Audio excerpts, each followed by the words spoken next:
Are you guys able to access the previous recordings?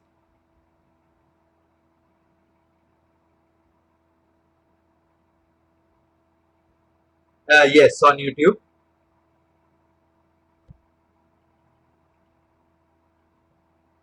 Okay, okay, okay. And how about you, Arjun? Are you able to access? Okay, no problem. Yeah, but the previous session recordings I've already like updated it periodically as and when we have the session, so you should have access to them. But let me know if at all you don't, or if you find any kind of problem. Okay, so let's continue with the topic now. So let me open up my machine here and open up my presentation.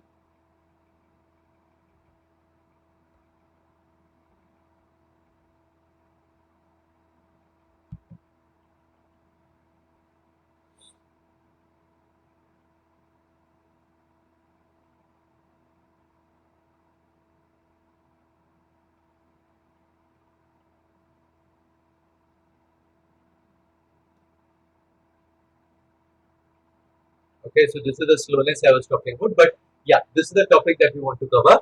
That is deploying email content security. Okay, so basically for email content security, what we are basically going to do is we are going to scan and check for email messages that we either receive or send, and accordingly take appropriate action on that. So more on this as we go along on this topic, but that's the topic that we're going to cover today. Okay, so going forward, whenever we talk about email, email becomes one of the most common kind of communication modes in every organization. In fact, even today, like even in this current situation of the lockdown and so on, like majority of our communication happens on email. Of course, nowadays we have the web meetings and all of that, but still, even though we have the web meeting, even though people are able to talk to each other directly through the web meeting and interact with each other, still they prefer to send some documents or prefer to keep communication on email just to make sure that everything is on record. That's where email becomes very much popular, and at the same point of time, that same thing becomes a huge security risk as well. Why? Well, logic is quite simple. If I'm talking about, I'm checking all of my emails on my mobile phone, for example. Okay, and on my emails I normally receive some sensitive or critical documents, or let's say I receive a lot of content which may be very critical for my organization or my business. And in that case, if my mobile gets lost, or if somebody steals my mobile phone, they directly could have access to all the data, or all the documents that have been received via my email. Okay, so that is one of the biggest issues when it comes to working with email. Okay, so as you could see in the slide also, in this particular email, they are sending out some rental contract. Okay, then please complete the attached work order request. That's a doc file. Okay, please visit the URL below to see examples of our app. Now that's a marketing email, but still, it provides a URL to get access to a particular example, or to get access to a demo of a particular application or something like that. So bottom line is, a lot of sensitive or personal information can be carried via email, and that's why it becomes absolutely important that we go ahead and protect email content. Okay.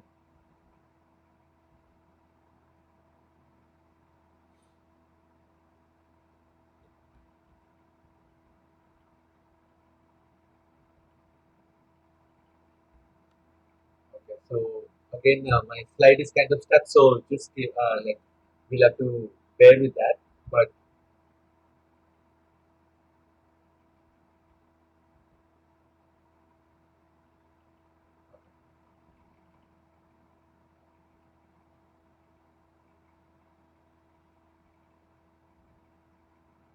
okay, so whenever we talk about email content security in general, okay, so it's a critical business communication tool. But the problem is there are a lot of threats associated with email. One of the most common threats that we may find is spam. Like majority of the times, if you look at your email inbox, okay, I'm not sure about yours, but if I talk about my email inbox, if I have like 10 emails which are important to me, I'll have 100 emails which are like spam. Okay, so I mean, now I'm not just talking about personal emails or something. I'm talking about company email ID also. Even if I check my company email ID on a daily basis, I receive a lot of emails. But out of that, maybe 10% of it may be relevant. Everything else is like unwanted, or marketing emails or stuff like that. So that is one of the biggest threats when it comes to spam. Another threat could be viruses and malware, and another threat that could be possible through email is fraud and impersonation. That is, you might receive an email claiming to be from someone that you know, but actually it may be a fake email that you might have received. Okay, so all these are common threats that are associated with email communication. Okay, but now if you look at this on this graph, okay, on the right hand side, you'll see top 10 malicious file extensions between January to September 2017. Okay, now they're talking about the 2018 cybersecurity research from Cisco. So according to that, Office documents are the biggest percentage, when it comes to malicious file extensions. Archives or compressed files, that is 37%, PDF is around 14%, other extension files are like 6%, binaries or program binaries are like 4%, XML, HTML or JavaScripts are like 1%, you know. So all the other file extensions are very low, but typically Office documents like PDF, Doc, Excel, okay, archives like zip file, all of these form a major percentage of all the attachments that are received via email. Okay. So talking about that, to protect against all of these different kind of threats, we have a Cisco deployment or a Cisco implementation called as Cisco ESA, that is Email Security Appliance. Okay. So remember, email security appliance is also a virtual appliance. I mean, it can be a virtual appliance or it can be a physical hardware appliance. But the purpose of that is like it can work as a firewall, but not for your regular traffic. It is acting as a firewall for all of your emails.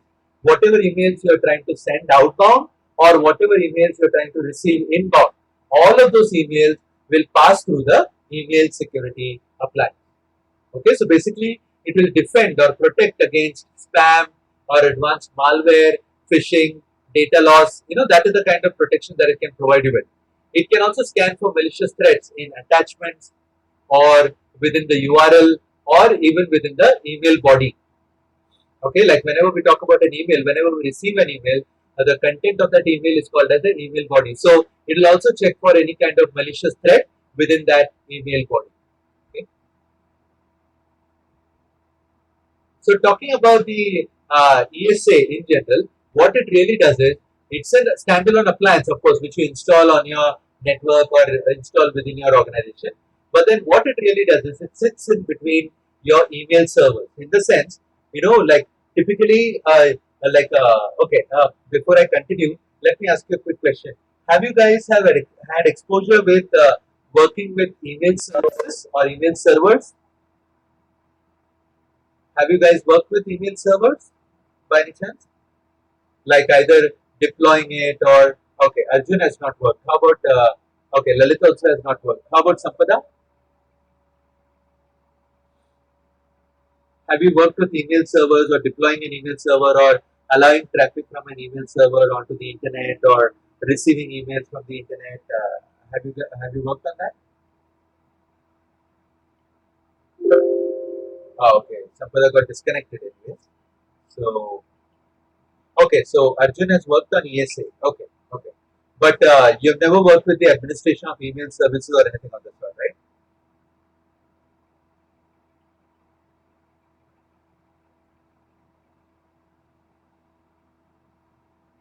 Okay. So we'll just wait for a little while for Sampada to join in again. Okay. Okay. So you have not worked on the server side. Okay, no problem. That's not the problem at all.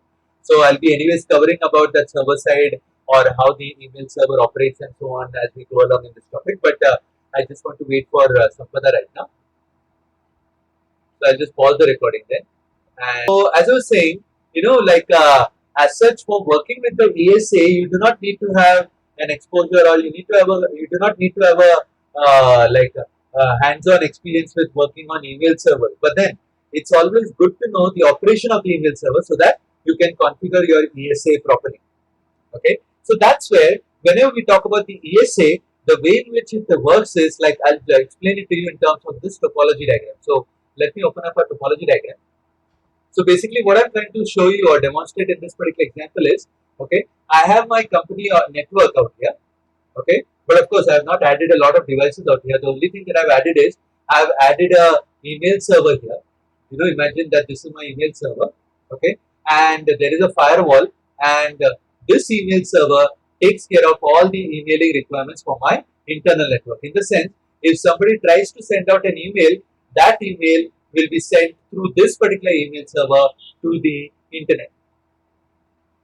Okay. Similarly, if someone on the internet tries to send out an email to our internal domain, okay, so I'll quickly go ahead and put up the domain name that I'm utilizing in this topology. So I'll just use the text.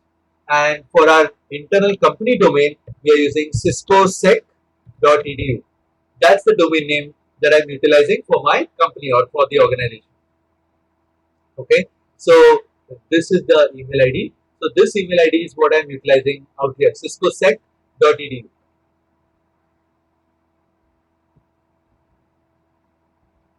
Okay, are you guys able to see this?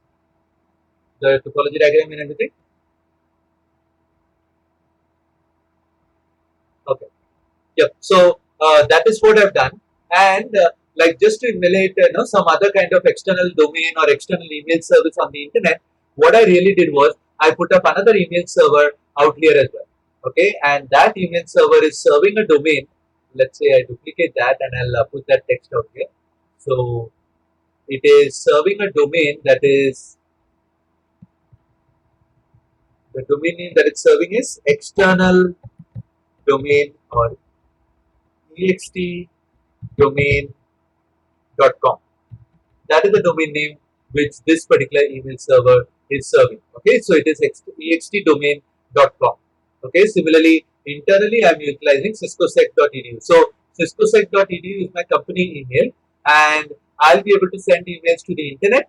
Now, like I'll not be able to send emails to Gmail or other particular domains, but at least for demonstration sake, from ciscosec, I'll be able to send emails to extdomain.com. Plus, at the same point of time, I would be able to receive emails from extdomain.com. Okay, so that is the way I've done it. But the point is, eventually what is happening in this case is, of course, this traffic is definitely passing through the ASA firewall, but the ASA firewall cannot do anything about an email message. It's not going to look up inside an email message. It's only going to look up at the traffic, and that's about it. That's the main thing that a firewall can do. So that is where, for protecting or looking into the content and inspecting the content of the email, we need this email security plan. Wherein what's going to happen is, whenever this email server tries to send out an email to the internet, instead of it being or it acting as the edge email gateway, okay, it will forward all of its outgoing emails to the ESA, and ESA then will check the emails, check for the content, check for any kind of malicious threat, and if everything is good, it will go ahead and send it across to the internet. Okay, so just like a firewall, but then in this case the firewall would be like, this email server is going to send that email to this particular ESA. ESA will run a series of checks, check that everything is good with regards to that email, and accordingly it will send it across to the destination. Same way, whenever we talk about the ASA firewall, whenever we talk about email that we are receiving from the internet, okay, so whenever that email is being received, it will not be received by this email server. Instead of that email being received out here, it will be received by this particular ESA. ESA will receive that email, and then once it does a series of checks, then it will go ahead and send it across to the internal email server. So bottom line is, the ESA is acting as the intermediary device, or ESA is acting as the firewall for all the email messages that are being received. Okay, so that is the logic of the ESA, or the email security appliance. Okay, so bottom line is, what it really does is, for running the series of checks, it needs to have a database, or it needs to have access to some sort of an external database or signature database or something like that, right? So that's where Cisco Talos provides you information about the global traffic activity monitoring. Okay, so basically ESA integrates with Cisco Talos, and accordingly it gets latest information about the various threats, the malicious like files or malicious threats, all such kind of information is what it can get. So bottom line is, these are the email security features that it's going to deploy: threat defense, data security, as well as manageability.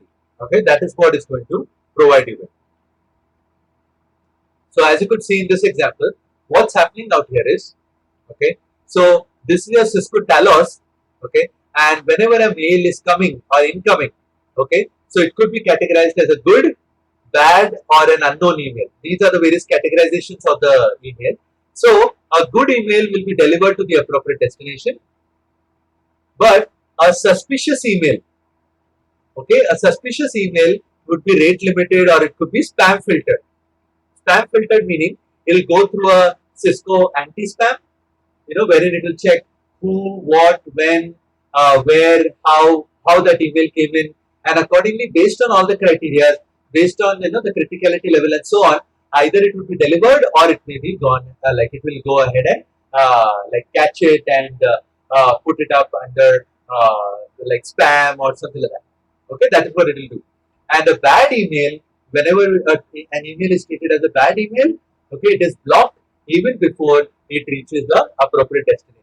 So that is the role of Cisco Talos. So like all this is happening right at the cloud level, or at the ESA level.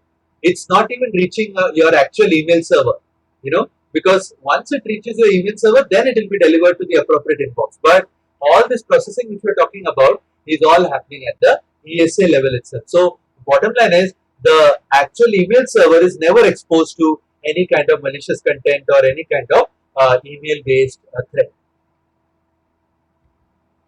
Okay, so as you could see in this example, whenever we talk about the ESA works on an operating system called as async operating system. Okay, so talking about the architecture for it, the way in which it works is whenever an email is being received,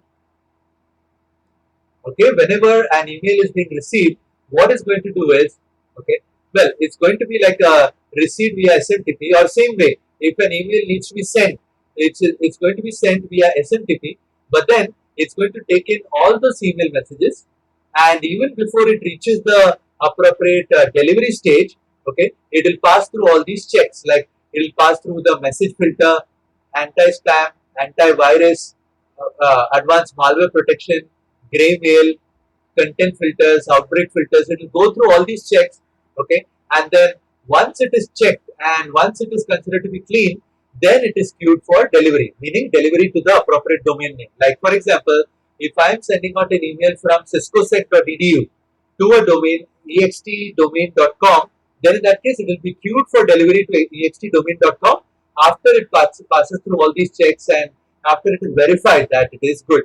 Then only it will be sent out to the appropriate domain. So whenever we talk about use cases or the usages of the ESA, as you could see in this example here, we have the internet, we have this firewall, and typically your ESA will be put up out here in the demilitarized zone, because ESA will be exposed on the internet. Okay, this is your internal email server. So all your internal users, when they try to send out an email, they'll be connected to this email server, and then this email server directly will not go to the internet. Instead, it will go to the ESA, and then from the ESA, it will go to the internet, and that's how the email will be outbound. Same way, when an email is being received from the internet, it will not be delivered to the internal or your actual email server. From the internet, that email will be delivered to the ESA.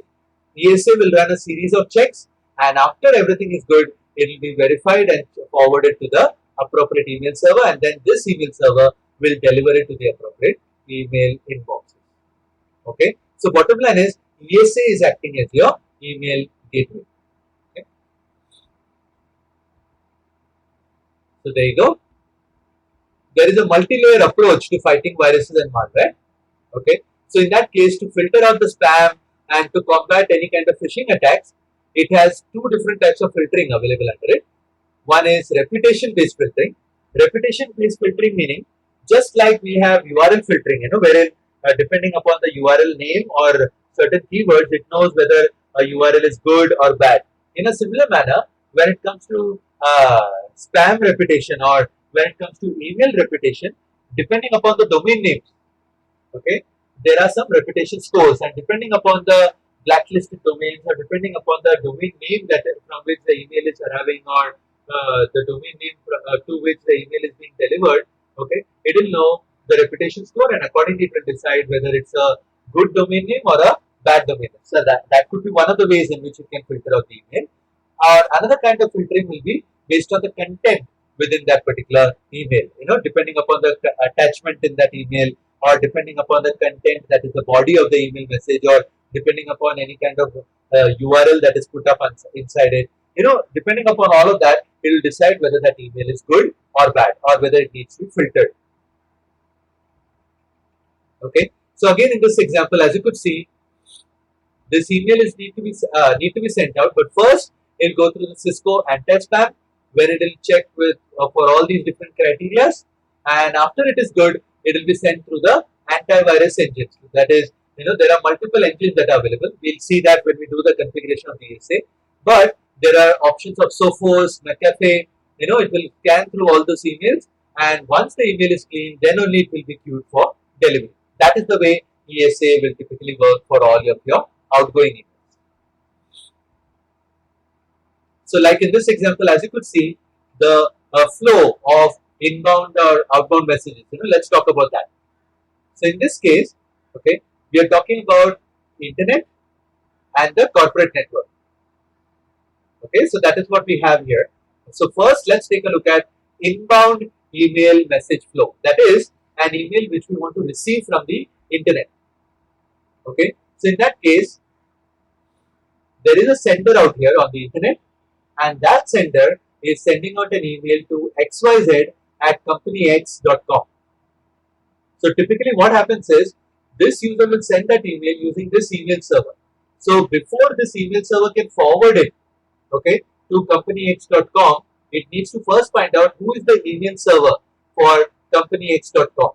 So for that, it will query a DNS server. So in this case, it is querying the internet-based DNS server, and for the query, it runs a MX and a record DNS lookup. MX record is mail exchanger record, giving you an indication of the mail server for a particular domain name, and the A record gives you information about the IP address for a given hosting. That is what it does.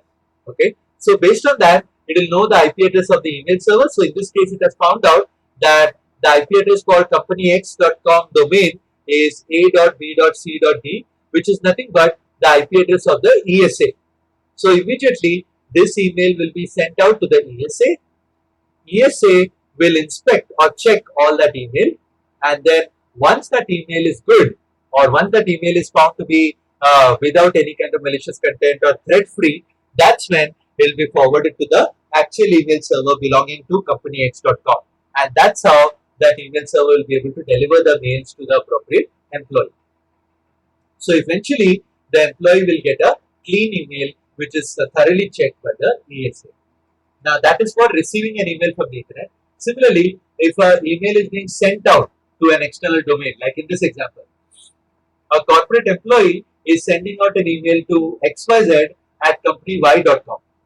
So in this case, naturally this corporate employee is going to send that email through this email server. But this email server is not going to do a DNS lookup. Instead, what it does is, it directly forwards the email to the ESA. Okay, so it will send it out to the ESA, and ESA then will do a DNS lookup. Okay, find out the MX and the A record, get hold of the appropriate IP address, and then it will forward that email to the destination email server. But before that, before it even does the MX lookup, it will make sure that it will thoroughly scan that email for all the different criteria that have been put up, like anti-spam, anti-virus, okay, advanced malware protection, outbreak filter. It will check through all of that, and then once it finds that the email is clean, that's when it will be forwarded to the appropriate recipient.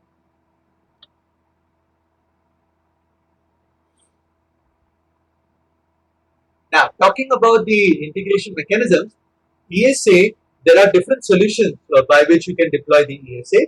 Either it can be a physical or a virtual appliance. Like in our lab, we are using the on-premise solution, wherein we are using a virtual appliance. But there is also an option of cloud-based solution, which is called as Cisco CES.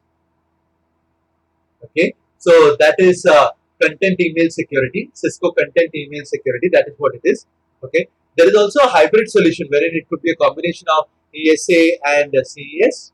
Okay, but ESA can be deployed in two different ways. Either you could deploy the ESA in a single interface implementation. Single interface meaning, okay, management and the email domain will be on the same one and only single interface. Whereas a two interface implementation will be something like what you see in our topology. Like, let me just quickly go ahead and show that to you. If I go back into our topology, as you'll notice, okay, this is a two interface deployment wherein this management interface is purely utilized for management purposes. It will not be utilized to send out any emails or anything of the sort. Okay, and then the data one interface that you see out here, okay, that is what will be utilized to receive as well as send out email. Okay, but another thing that you also need to understand is the one single interface implementation or multiple interface deployment. When I talk about it, it's like, you know, there are multiple data interfaces on this ESA. In the sense, what I mean by that is, okay, so we could have a deployment wherein there are two data interfaces on the ESA, data 1 and data 2. Data 1 will be used to receive emails and data 2 will be used to send emails. That's another kind of an example for a two interface deployment. Okay, so it's not always about the management and the data, but it depends on how many data interfaces are you utilizing. So if you are utilizing two data interfaces, it will be typically called as a two interface deployment. Or if you are using one data interface, that could be called as a single interface deployment. Or else, sometimes a single interface deployment can also be called as the management interface itself is combined for both sending and receiving emails as well as for the management of the ESA. So that is also called as an example of a single interface deployment. So is each and everyone clear about the various kind of deployments with regards to interfaces?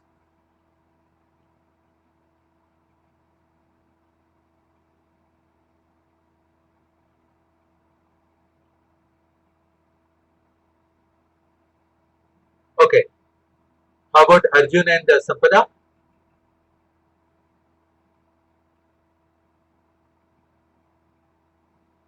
Okay.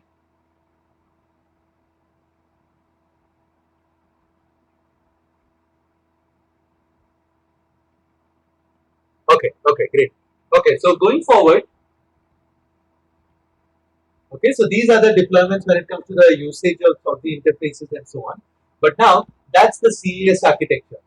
So when I talk about CES, okay, as you could see, Cisco Cloud Email Security Infrastructure or the CES. So in this case, okay, like whenever the corporate email users, okay, let's say if they are within the organization, okay, that is on premise. Like this is an example of corporate email users on premise endpoints. That is, they're using the company assets like company laptop or company desktop, and through that, when they try to send out an email, that email, instead of going out to the internet, it will directly go, through the internet go to the Cisco CES. There will be a series of checks, and after that, it will be sent out to the appropriate destination. Same way, you know, if the employee is somewhere off-site, I mean, maybe he's not even within the organization. So in that case, first of all, you know, when this user tries to send out an email, okay, it will go to the company email server. From there, it will go to the Cisco CES, and then from there, it will go to the appropriate destination. Okay. Same way, when an email is supposed to be received, same way that email will be received by the Cisco CES, checked, and after it is verified, then it will only be delivered to the appropriate destination, that is appropriate internal email server within the organization. Okay, so that's the example of the on-premise deployment. So as you could see here, in this example, that's our internet cloud, wherein we have the branch office and so on. But then at the edge of the network itself, behind the firewall, we have the ESA. Okay, so bottom line is, you know, even before going to the internet or even before like entering into the network, the ESA stands there and goes ahead and checks for all the emails that have been received or sent from the network or received on the network.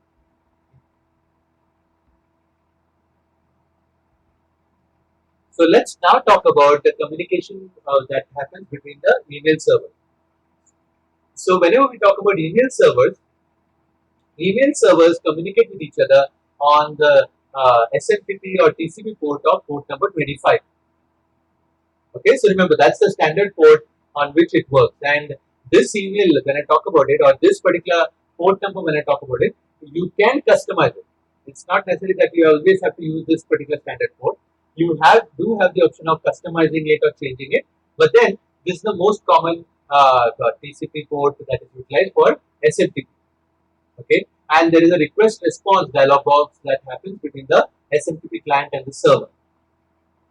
Okay, so the SMTP session will consist of a series of commands that are originated by the client, and then there are 3-digit reply codes that the SMTP server will respond back to the appropriate SMTP client. So depending upon what commands you send out, the SMTP server will come back and give you responses. So just to give you an idea here, what I'm going to do is, okay, now just to show you what I have done in this particular lab scenario or in this topology diagram, like I told you, this internal server and this external server are email servers.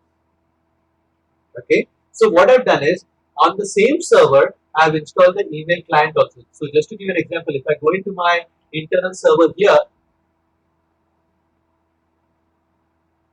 so on the internal server, as you could see, I have my email client software. This is my email client software, and at the same point of time I have gone ahead and installed the email server out here. Okay, so as you could see, my internal email server is configured for the domain name of ciscosec.edu. Okay, so based on that, if I open up the PuTTY client on this machine, and let's say if I choose telnet, and under telnet I'll choose 127.0.0.1, that is my own IP address, loopback IP address, and I'll put up port number 25. And when I click on open, as you could see, it clearly shows me 220. This is the 3-digit reply code which they were mentioning in the slide. Okay, so here I'm going to first type in HELO. That is one command that I'm sending out from the client. And when I do that, it's saying bad sequence of command. That's because I can type EHLO and it says EHLO invalid domain address. So let me type EHLO ciscosec.edu. That is the domain name that I'm servicing. So when I do that, immediately it says INTSRV, that's the name of my server, the size, and then it says authentication login. So basically, what it's trying to tell me is I can use SMTP on this machine. I'm connected to the SMTP service, but to work on it or to send emails or to communicate using SMTP, I have to put up authentication. Without authentication, it will not allow me to communicate or send emails. That is the concept behind SMTP. Okay, so this is an authenticated SMTP server. That is what I understand based on these reply codes. So as you could see, this 501 error or this 503 error or this 220 response code or 250 response code, all these are called as response code to each and every individual command that you are typing in. So I just type in quit just to show you that example out there. Okay, so at this point, like if I go back into my email client and let's say I'll create a new email. So let's say I click on write, and under write, okay, so as you could see, I'm sending out an email from CiscoSec employee, that is my email ID is employee@ciscosec.edu. Okay, and I'm sending out to let's say admin, or there is an account out there that is employee@extdomain.com. Okay, that is the email ID to which I'm sending out an email. So this is, I'm just putting up a subject that is, let's say, RE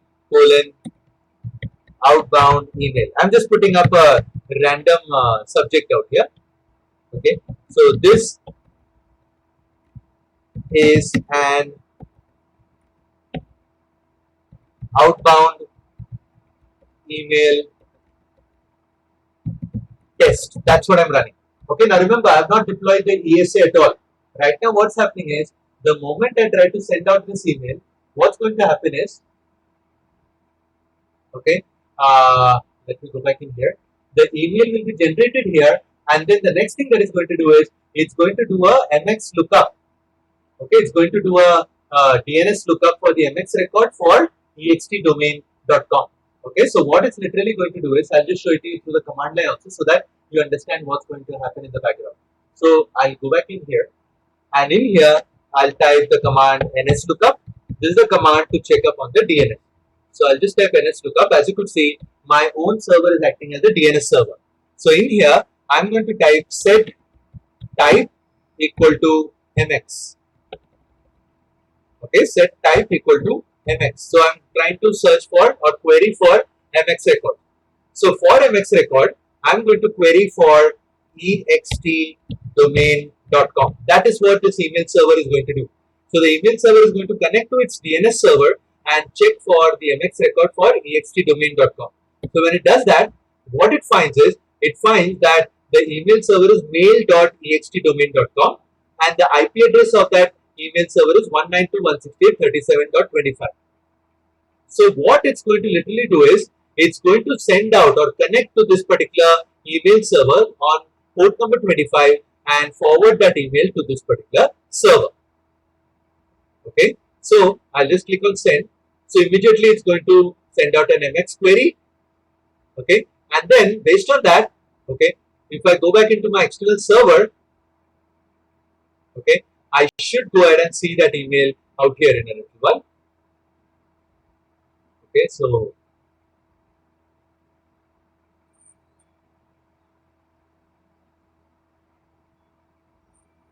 okay, so my Thunderbird has crashed at this point. So I'll just restart my Thunderbird and that should solve it. Now that is one of the issues that I've been facing with my Thunderbird client on this machine. You know, it was constantly crashing. So I thought maybe I'll reinstall it, but that also didn't help. It's somehow constantly crashing. So I just try to quit it, but it's not happening.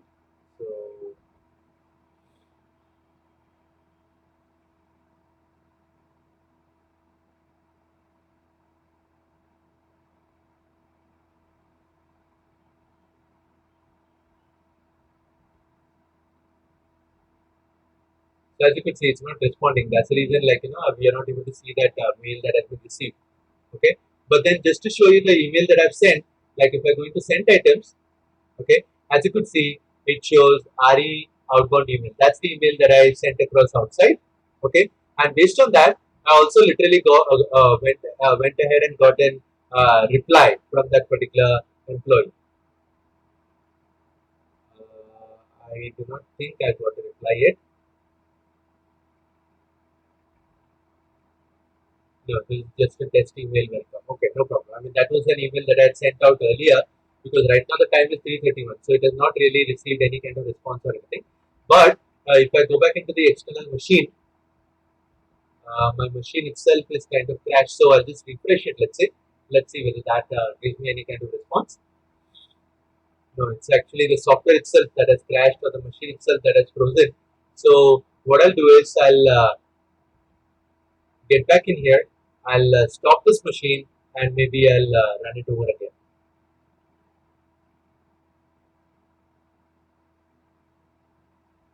So it's come up with the stop message, but yeah, there you go. My email server is now stopped. I'll start it over again.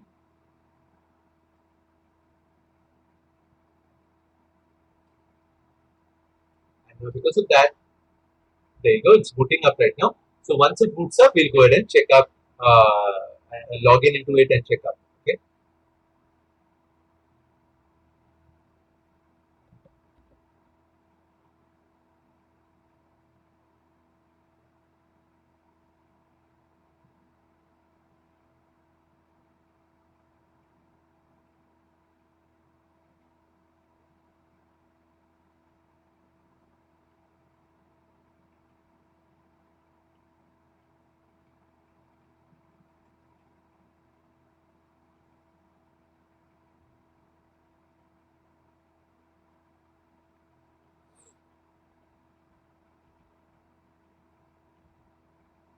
So basically, that is what it does. You know, so before sending the email, it will make sure that it goes ahead and checks up on the NS lookup, finds out what ID or IP address it needs to connect to, and accordingly will forward that email at this point in time. Okay, that's because we are not configured the ESA or we are not integrated the ESA at this point. Okay, but once the integration is complete, then the path will be completely different. Okay.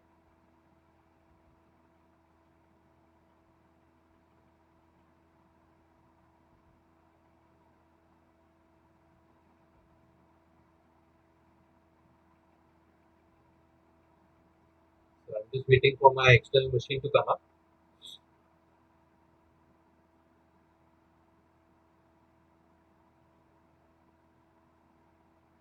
Okay, now for setting up this email server, instead of using Microsoft Exchange or such kind of heavy email server, what I've done is I'm using a free email server software called as HMail server. Okay, I'm not sure whether you guys have ever worked on this, but that's the email server that I'm utilizing. And here, the only thing that you need to really do is set up the domain name and the appropriate user account. Okay, so what I've literally done is both the email servers, I've just gone ahead and set it up with the appropriate domain name, and I've created two accounts. One is I've named it as admin, and the other one I've named it as employee. That's the only thing that I've done. Okay, so that's how I've gone ahead and set that particular email ID. And then after that, what I've done is I've created both the inboxes within this particular Thunderbird. Okay, that's what I did. And after doing that, okay, after setting up both the inboxes, okay, I also made sure that whenever any of these email IDs receive an email, it will send back a reply email on its own, kind of an auto reply, so that we see that, okay, this is an acknowledgement, that kind of thing. So if you see this, like, it will be typically looking like this. It will clearly come up with reply from admin or reply from whichever user you sent out the email to. Okay, so if it is admin, it will come up as reply from admin. If it is employee, then it will come up as reply from employee. Like, just to show that to you. There you go. So I got an email out here which says, no, it's reply from admin. So there is no email for reply from employee. Okay, no worries. So just wanted to say that. So if at all it's from an employee, it will show it to you as reply from employee, and then it will read out this kind of a text like this is an acknowledgement of the email sent to and the appropriate email ID. So I've just configured it in that fashion so that we know that the email has been received. Okay, so I'm just waiting for this machine to come up.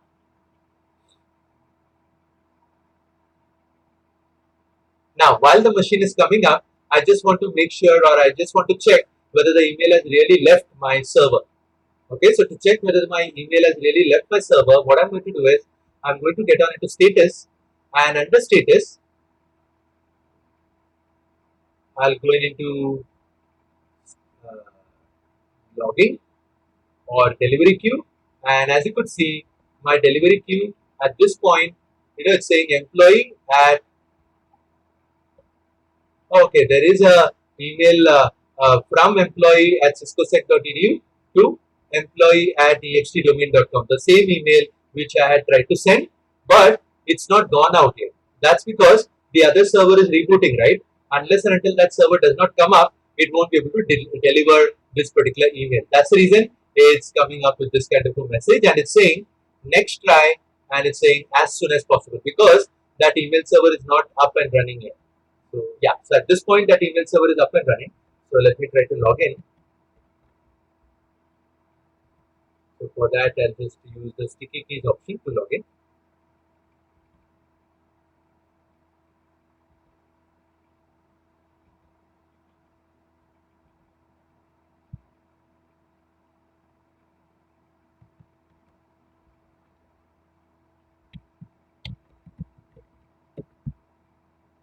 So now at this point, this particular server should be up and running, and we should see that the email is being sent.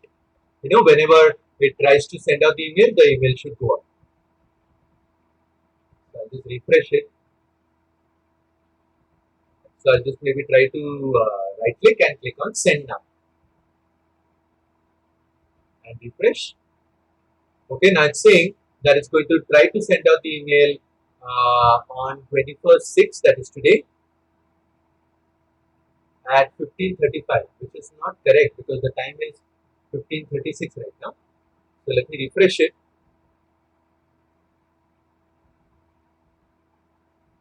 Maybe after a little while, we should see that the email goes through. Okay, but meanwhile, let me bring this machine completely up. Yeah, so as you could see, maybe the service have not come up yet. That could be the reason for it. But yeah, as you could see here also, I've gone ahead and installed Mozilla Thunderbird as well as the HTML server. And yeah, now this machine is up and running. So let me open up Mozilla Thunderbird just to check whether that email has been received. So that email was supposed to be received by uh, employee at extdomain.com. Okay, so another thing is, let me set up or adjust the date and time on this machine. So I'll set it to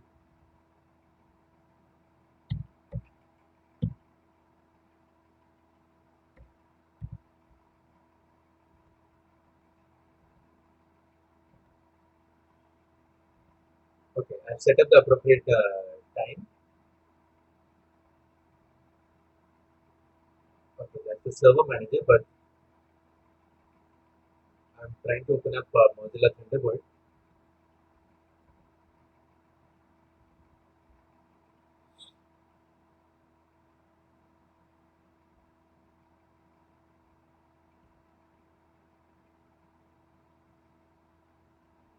So let me do a refresh here. Just trying to check whether no, it's still not going out. So let me show that email. And as you could see, this is an outbound email test. It's the same email which I was trying to send out. Okay.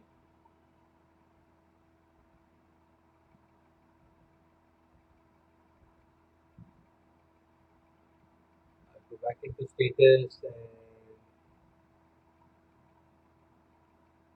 so action is saying running. So that's not a problem at all.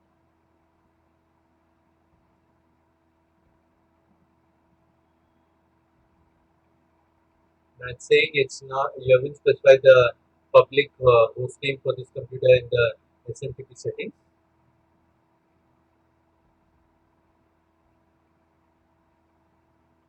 Okay, we'll get back to that. But right now, I'm just trying to check on the status again. So I'll go into delivery queue, refresh. It's still not sent. Okay, and yeah, so my Thunderbird, it's saying it's already running, but it's not responding. So I'll just okay, so close Thunderbird. So that will close the older process, and let me open it up again. So my Thunderbird application is giving me problems here. That's the reason it was not working properly. But let's wait for a little while. And let me click on get all new messages. And as of now, I don't see that particular email. Okay, nothing happening here. And let me open up the HTML server also. I'll keep it open.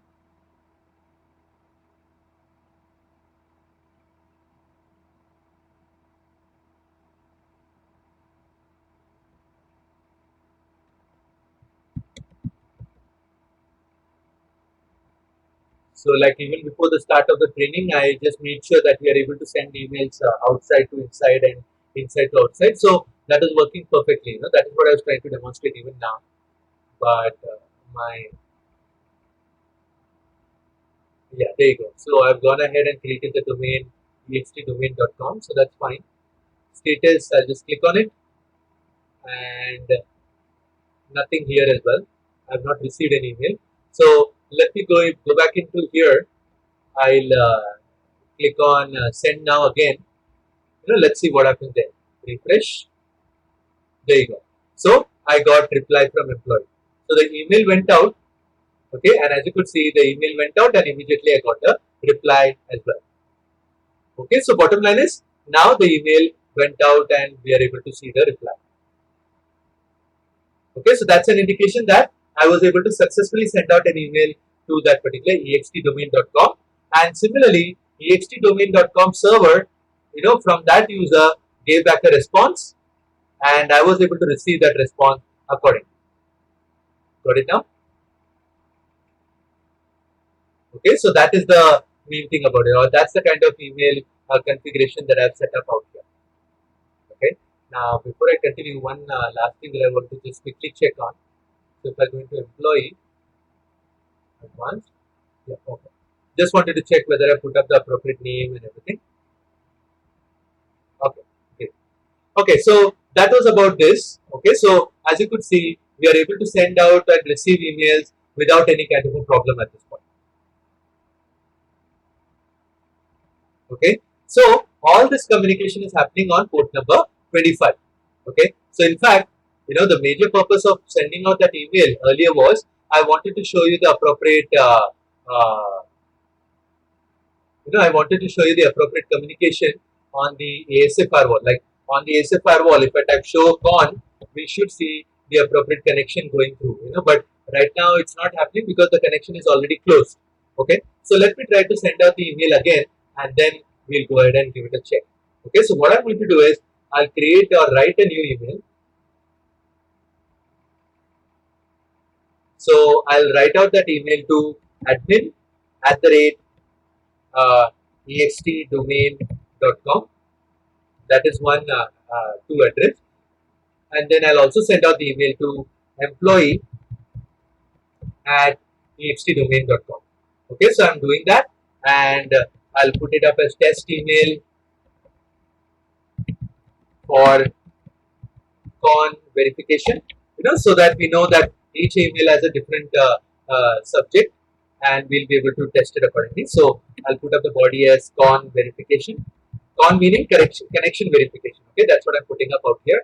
I'll click on send, and while the email is being sent out there, okay, I'll go back into the ESA, and there I'll type show con again, and as you could see, immediately, it shows 192.168.37.25. Now 192.168.37.25, okay, it's showing on the on the outside. This is the IP address, so that is the external email address or email server, and then on the inside it's showing 192.168.10.25:25. That is port number 25. Okay. Again, if I type show con again, there you go. The connection is now closed. That's because we might have already received the reply email and everything. There you go. We already got the reply and everything is good. Okay, so that's the main thing. So we were able to send the email as well as we got hold of the response. Okay, so there you go. That's the test email which we got con verification.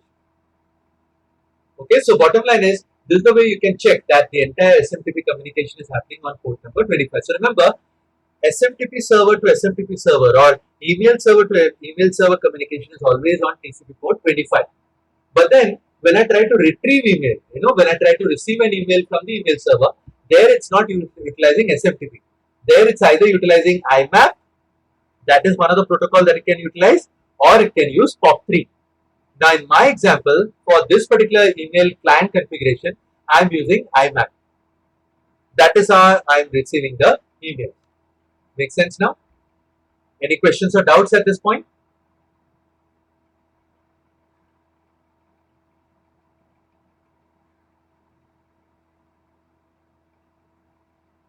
Okay, okay, great. Okay, so going forward,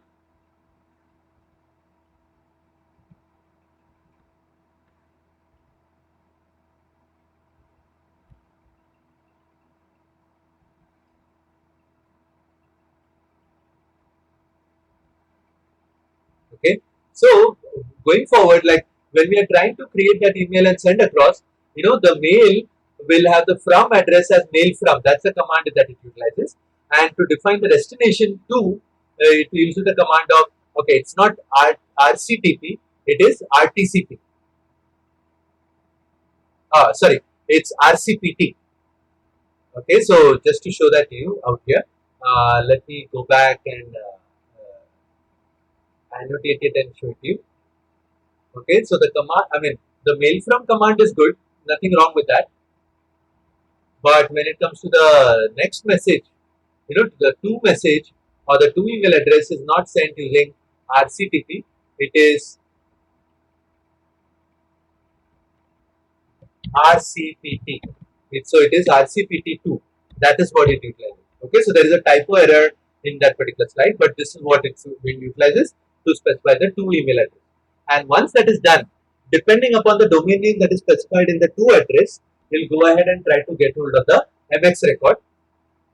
Then once it gets hold of the MX record, it will come to know the host name, and then it will send out a record query to find out the appropriate IP address. And once it has done that, okay, so the MTA, that's a message transfer agent, okay, that is the software that is running on the email server to send it out to the remote email server. So same way, when we deploy ESA or integrate ESA, ESA also has the role of MTA, that's the message transfer agent, okay, wherein it can go ahead and accept or send emails to the appropriate remote email server. Okay, so that is the role that is responsible for that. Currently, our own email servers are using the MTA role, but in the future, when we introduce ESA, instead of our own email server sending or receiving emails, it will forward it to the MTA, which in our case will be the ESA device.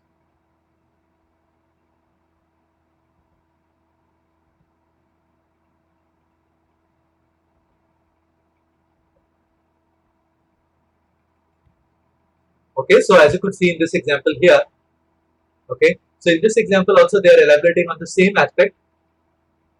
User1 at securex.public, that is the sender of the email, and that user is trying to send out an email to admin at cisco.com.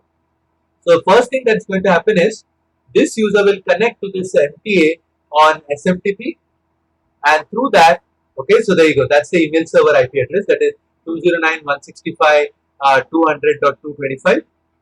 So what it's going to literally do is it's going to do a MX lookup for cisco.com. So when it tries to do an MX lookup for cisco.com, it finds that the name for the email server is mx.cisco.com, and then it does a record query wherein it finds this is the IP address of the email server, that is 209.165.202.159.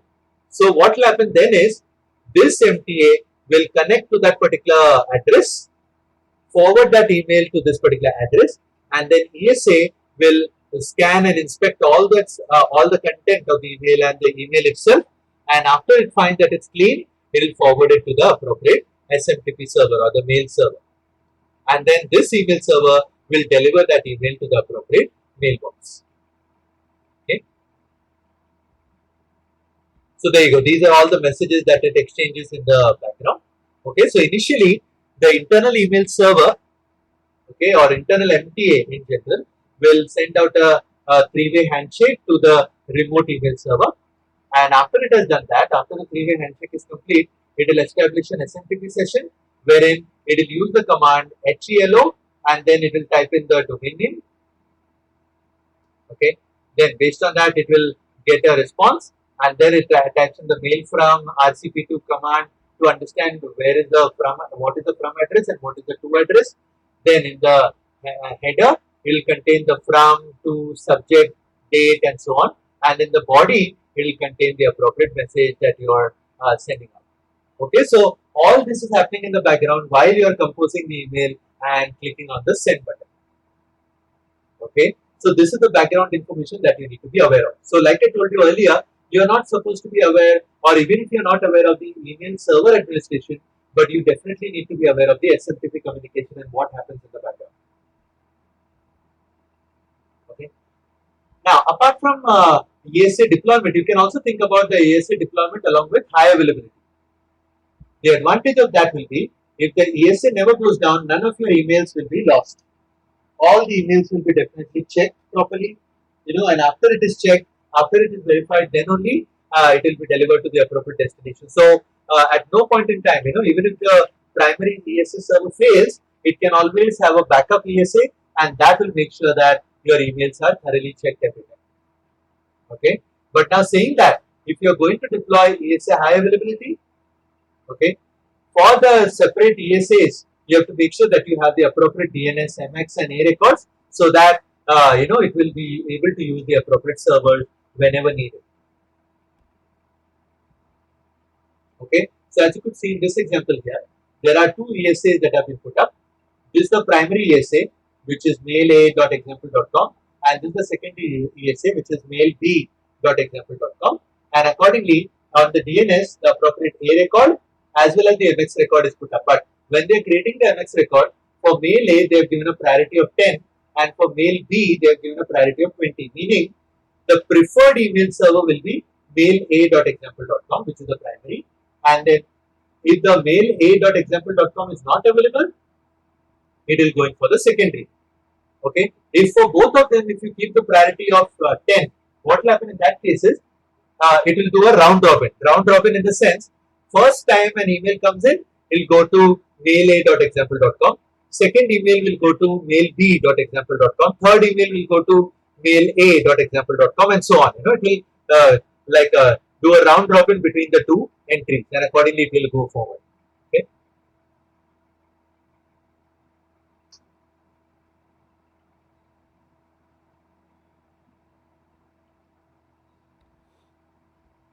So that is the email pipeline, as you could see here. Okay. So when it comes to that, the SMTP client will accept the email and send it to the ESA or the MTA. Okay. So there you go. SMTP connection, initiation and acceptance. The email will be processed in the sense all the scans and all that will be done. And after the email is considered to be clean, it will be delivered to the appropriate destination SMTP host. Okay. So whenever we have an incoming email, the way in which it will be processed is, first it will go through the reputation filter, then it will go through the message filter. Reputation filter is nothing but the message content and the reputation score and all of that. That is what it's going to look out for it. Then it will go in for the message filter, wherein it will look out for specific keywords that you have put up or specific criteria that you have put up as part of the configuration. After that, it will go into the anti-spam, wherein it will look out for the domain name and it will check whether that domain is in a kind of a blacklist. Okay. Then it will go through the antivirus, advanced malware protection, gray mail, wherein again it will check for spam content filters. Sorry about that. Yeah.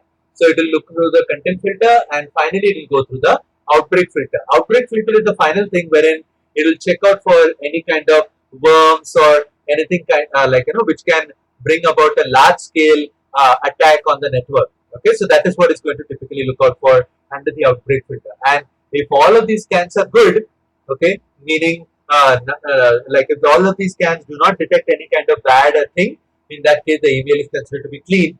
But if it detects something related to whatever has been configured, it will take the appropriate action according to the config done under that particular section. Same way for an outgoing email also, okay, the same process are followed, but certain things are off. Like for example, when you are sending out an outgoing email, okay, certain filters are off, like reputation filter is off, because reputation filter applies to the sender email, okay, not to the recipient email. So that's why reputation filter will be off, because your own email is trusted, so reputation filter does not make any sense. Same way, anti-spam will also be off, and outbreak filter will also be off. But in this particular case, for outgoing email, it will check through message filter, then it will check through the antivirus, gray mail, content filter, and finally it will go through the data loss prevention, wherein it will check through the company policy and check whether it contains any kind of attachment or data which may be sensitive to the organization. Okay, so this is an example of incoming and outgoing email filtering. So, like as you could see in this example, okay, there is an email coming in from the internet which says something like, please fill in the requested information in the Word file I am sending you, and there is a file by the name of form.docx.exe. Okay, now in this case, this particular attachment is considered to be a bad one. So that is where it can go ahead and do a email filtering. Or else, this is another example coming in here. It's saying you are the 1 millionth visitor. Go to the following URL to get your prize. Now that's a phishing website, or it could be termed as a phishing email or a spam email. So again, that could be filtered. Okay, so that's an example of an incoming email filter. For the outgoing, as you could see in this example, this is the information for the corporate credit card I can use. Now that's the data loss prevention, which is kicking in and filtering out the email. Or I am sending you as attachment the PDF file you requested. So in that case, again, this is a suspicious email which can be treated out as part of the outgoing email filter. Okay.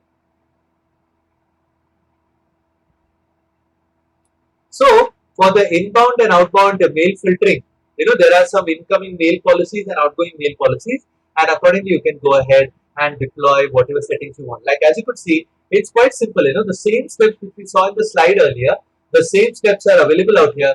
You can go ahead and enable or disable them and configure them according to your requirement. Like for example, for the incoming mail, first anti-spam, antivirus, advanced malware protection, gray mail, content filter, outbreak filter. Similarly, for outgoing, anti-spam, antivirus, advanced malware protection, gray mail, content filter, outbreak filter. So here, okay, the reputation score and all those kind of options are not there. So that's the kind of a thing that it will work upon. Now, let's talk about public and private listeners. Let's talk about this particular example here. So in this case, since the ESA is going to act as an email gateway for all of your email communication, okay, so what it's doing is, okay, so what it really does is it is acting as a like intermediary device between your firewall and the local email server.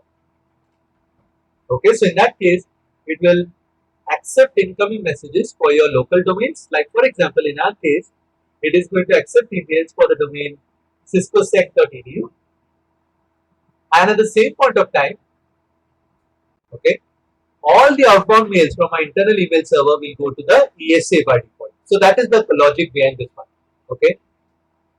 So as you could see in this example here, okay, your internal email server is going to send out emails to the internet by not directly contacting the DNS, but instead it will directly forward that email to the ESA. That is for outgoing. But for inbound, all of your emails will be accepted by the ESA, and then only your local domains will be delivered to the internal email server. Okay, so for doing this kind of an activity, what it really does is ESA uses something called as listener, so that it can service the appropriate SMTP connection requests that are coming in. Okay, so well, when I talk about an email processing service that is configured on a particular IP interface, it basically, what it really does is on that particular interface, it goes ahead and runs a SMTP daemon or an SMTP service. Okay, and that is what is responsible for accepting inbound and outbound email. Okay, but now majority of the times it's only one interface that is required for both inbound as well as outbound. But sometimes it could be multiple interfaces as well. Like in this case, okay, we have the physical interface, that is the data interface, and that is acting as a data listener or a listener in general. Okay, so an IP address or IP interface is the binding of an IP address to either a physical interface, VLAN, or an aggregated link pair. Okay, and that typically is nothing but your data interface. So like you could see in our example also, this data interface, we are just using data 1, and that is being utilized for both incoming as well as outgoing. So it will act as a inbound as well as outbound listener. Okay, that's the logic behind this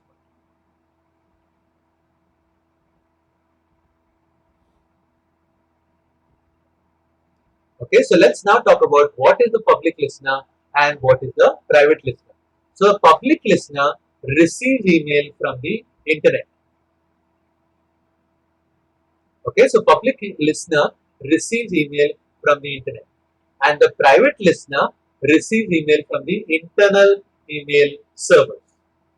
Okay, so from the name itself, I mean, it's quite a kind of simple to understand. Like public is for interacting from the internet, so that means it will go ahead and receive emails from the external or internet-based email servers, and then the private listener will make sure that it will receive email from your internal email server. So in that case, the public listener will check for incoming email against the host access table and the recipient access table. So HAT is nothing but host access table, and RAT is nothing but recipient access table. Whereas a private listener will always check the outgoing mail against the host access table. Okay, so like in this case, what we've done is they are using a dual interface kind of a config, wherein the incoming email listener is data 1, which has an IP address of 192.168.10.110, and then the outgoing email listener is data 2 in their case, which is 172.20.0.110. But in our case, the incoming as well as the outgoing mail listener will be the same interface, that is data 1. Okay.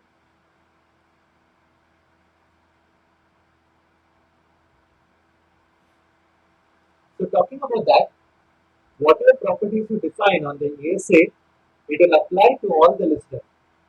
Okay, and multiple listeners can be configured per interface. Okay, and then each listener must use a different port number so that there are no port conflicts. Okay,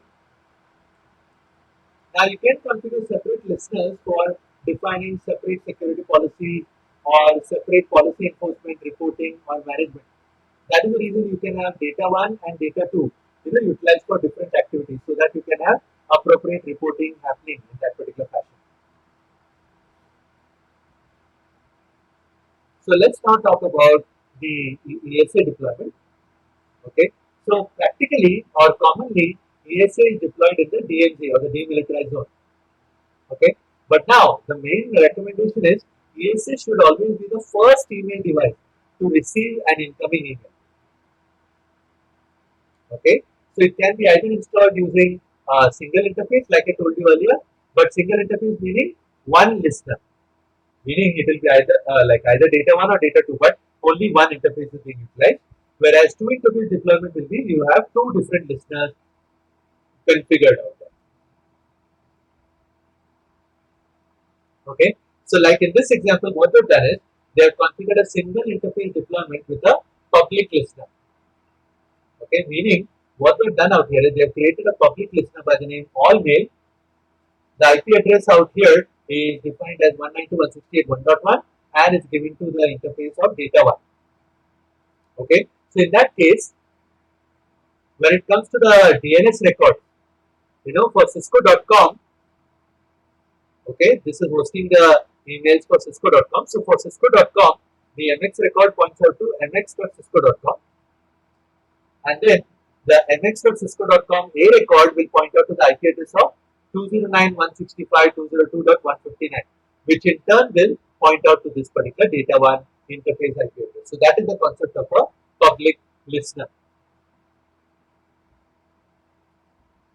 At the same point of time here, they have configured something called as a two interface deployment, wherein they have a public and a private listener. Wherein what they've done is for data 1, they're using 192.168.1.1, which is used for inbound mail, and then for data 2, they are configuring a private listener by the name of outbound mail. So in this example, for the inbound mail, okay, the configuration will remain exactly the same like what we saw in the previous example. But for data 2, what they've literally done is, okay, this particular IP address that they've defined out here will be configured as an MTA on this particular email server. Meaning, on this particular interface, you'll configure the local domain name that is configured in this internal network. Okay, so let's say the local network is cisco.local. So that is what you'll configure out here. Okay, so like I mentioned earlier, HAT is nothing but the host access table, which defines which hosts are allowed to connect to a listener. Basically, it will define which email servers will be able to send email to that particular listener. Okay, because the control of incoming connection will include the determining what is the sender group or applying an appropriate mail flow policy. That is what it can typically do out here. But now saying that, there are different actions depending upon the listener type. Like for a public listener, HAT will accept email from all hosts. But for a private listener, HAT accepts emails only from the specified host, that is the specified email server. Okay. And typically that is done in the sequential format using the top-down processing. So I'll show it to you when we do the relevant configuration of that. Okay, so as you could see in this example here, okay, so that's the configuration that they've done, wherein on the incoming mail on data 1, there you go, it's using the host table as well as the recipient access table, and for the outgoing, it's only using the host access table. So this is where you can define where, which host it can send out the email to.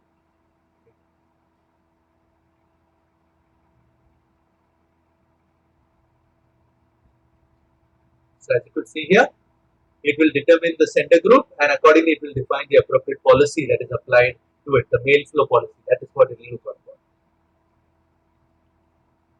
And it will always go in this particular order. It will first go to group 1. If there is no match, then group 2. If no match, then group 3. And then if none of these match, then it will go for the all. Okay. So talking about the sender group is nothing but a list of remote hosts that will handle the mail according to the appropriate policy. So there are two different types of sender groups. Either it could be a predefined one or it could be a custom one. And that group can define criteria depending upon either the IP address, either an IPv4 or an IPv6 address, or it could be based on a host name or a domain name, or it could be based on a site-based reputation score, like the domain reputation, whether the domain name is good or bad or suspicious.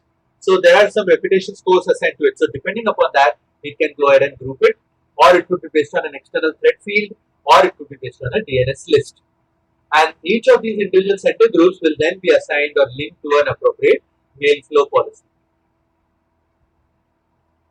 So as you could see in this example here, what is happening in this example is, okay, there is a mail from Jerry at outside.com to Joel at exchange.juliet.com. Okay, so that email will be received on the ESA. Okay, but when it tries to receive it on the ESA, this is the outside email server from where that email will be received. Okay, but now the moment it's received, okay, it's going to look up into the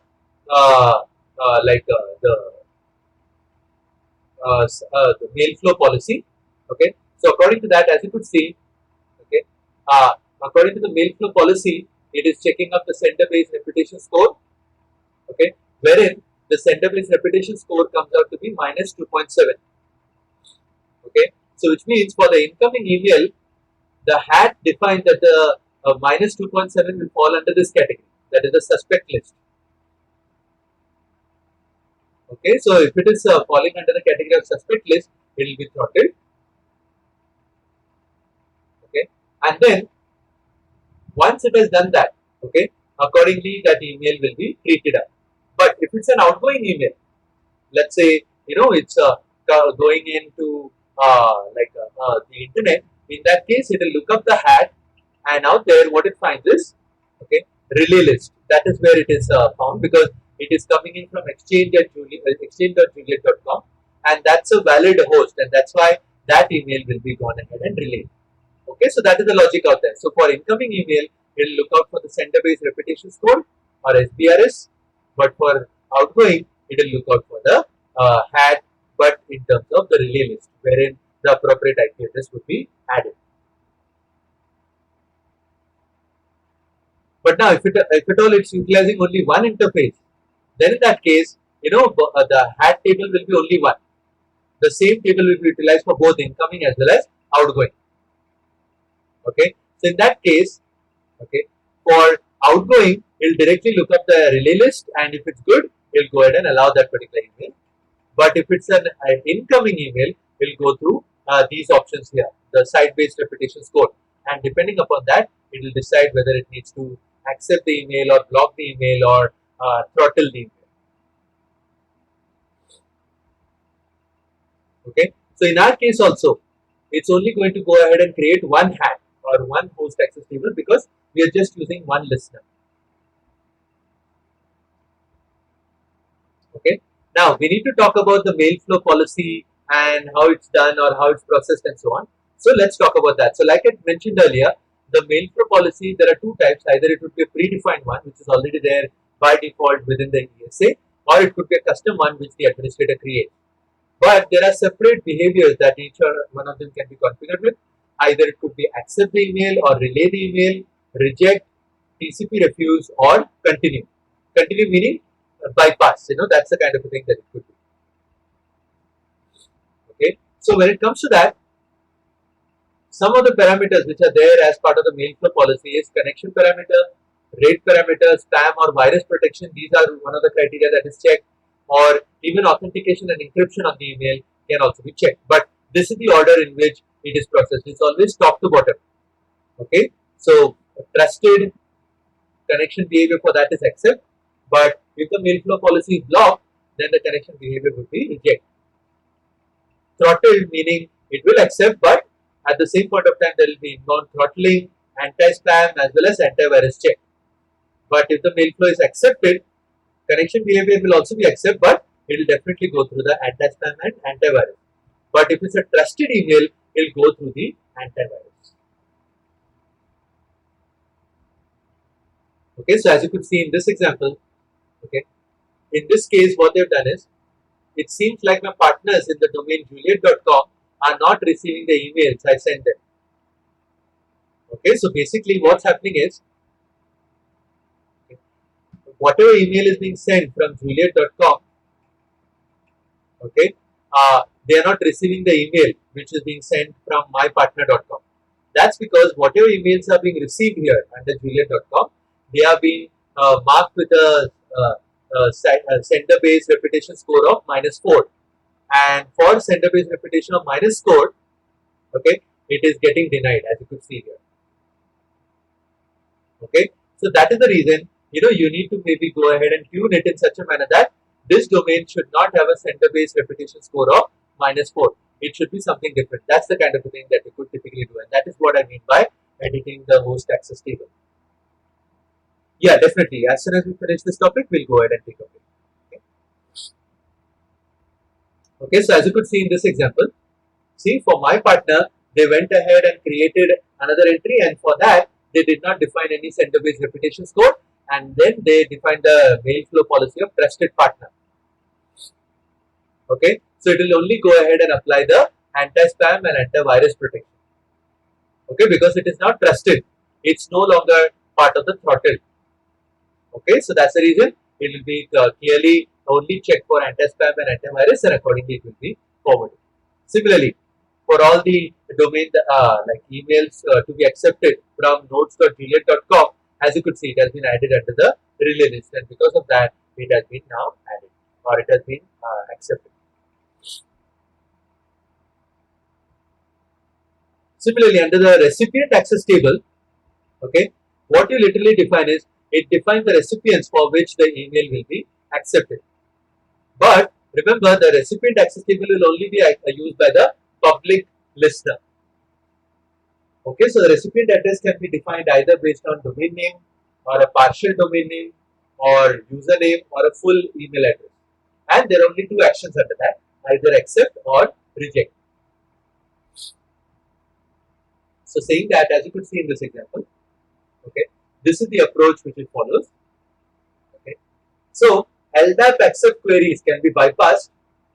Okay, and there is a support for bypassing receiving control or throttling as well. Like as you could see in this example, from the host access table, we will get to the recipient, and recipient exchange.juliet.com action is accept. For the recipient of bob@notes.juliet.com, action is accept. But for all other recipients, the action is reject. Okay, again there is a typo here. It should not be recipient, it is action. So remember, it is only going to accept exchange.juliet.com, that's the domain name it's going to accept, and bob@notes.juliet.com, it is going to accept that. But for any other recipient which is not mentioned over here, we'll go ahead and reject that. That is how it's going to receive the email. Okay, so like as you could see in this example here, under the business partners, there is mypartner.com and myotherpartner.au. Okay, and now based on that, as you could see here, when the email comes in out here, okay, it's only allowing like when the mail comes in from jerry@outside.com to notes.juliet.com, it's going ahead and rejecting it because it's not part of the listener right now, or it's not part of the recipient access table. So what do they really do out there? In that case, okay, as you could see here, they are creating a new entry under the recipient. So right now, it's only containing exchange.juliet.com and notes.juliet.com. But along with that, they are going into under recipient address notes.juliet.com, and even for notes.juliet.com, they are going ahead and accepting it. Okay, so basically the point is, whenever you are configuring a recipient address table, you need to make sure that all your internal email servers or internal domain names are allowed. Otherwise, we'll go ahead and block it.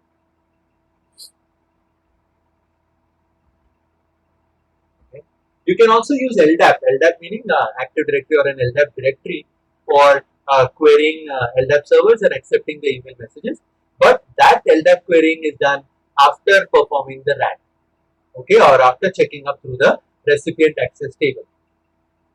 Okay, so basically what it defines is how the recipient email address of incoming email message should be handled, like whether it should be accepted or rejected. That is what you can check through this one. Okay, so basically the logic is, rather than sending all the queries to the LDAP server, first it will be checked up through the RAT, and after that, after the check is done, the remaining mails will be forwarded to the LDAP query, and then through that it will be sent out to the appropriate email server. Okay, so that is the logic behind that.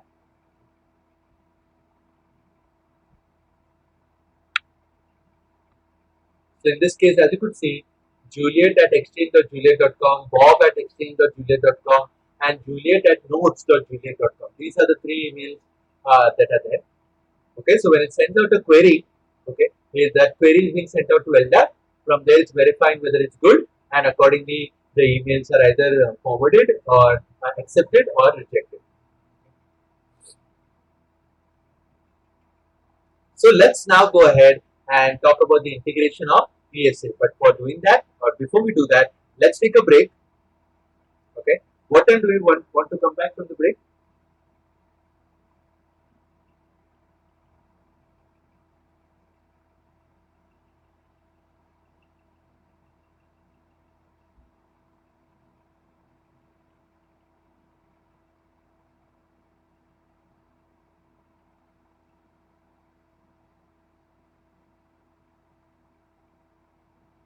Okay, yeah. So let's take a 20-minute break, no problem. Okay, or maybe we can come back at 4:45 because it's 4:20 right now. Let's come back by 4:45 and then we'll continue our topic wherein we'll go ahead and configure the ESA. Okay.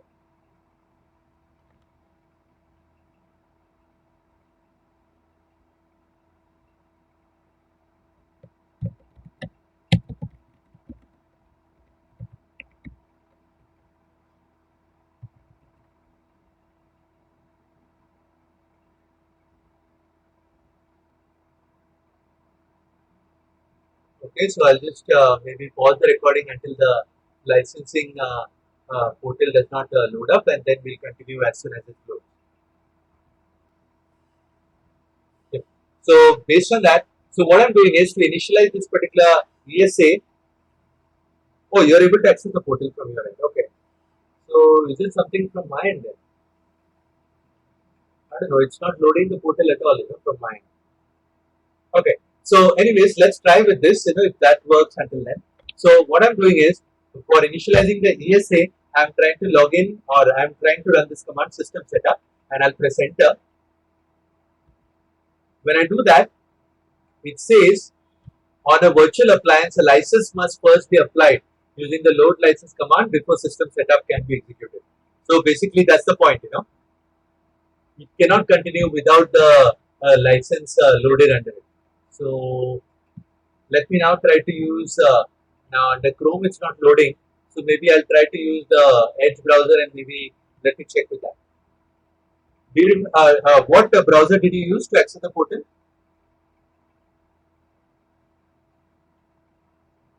Okay, okay. So I don't know. My Chrome is not opening up the interface at all. So that's why I'm just trying to use Edge browser. And even you saw that it was asking me for login information and all that real quick. So I don't know what reason or what could be going on out here. Because if it's asking me for login, which means everything else also should work without any problem.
Okay, Arjun, let me ask you this question. Do you have a login by which you can log in into the license portal?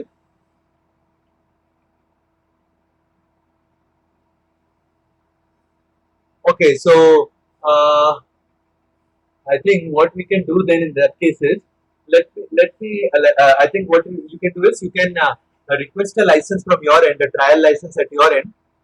No need to have a smart account.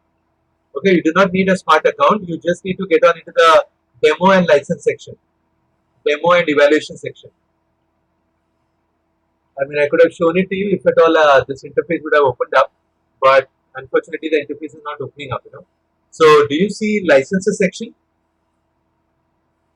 Like when you click on licenses, and below that you'll find an option which says get license.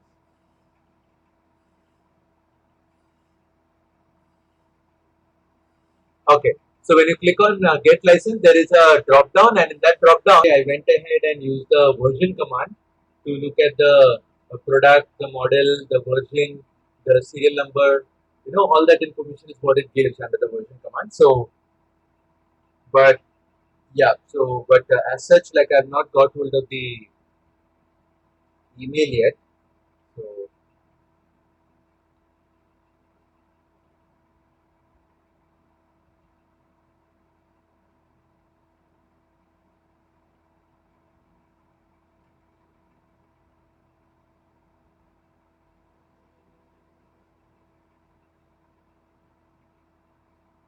you sent it to my MSN account, isn't it? Frank_JON@msn.com. Okay. So I'm not sure why it's taking so long.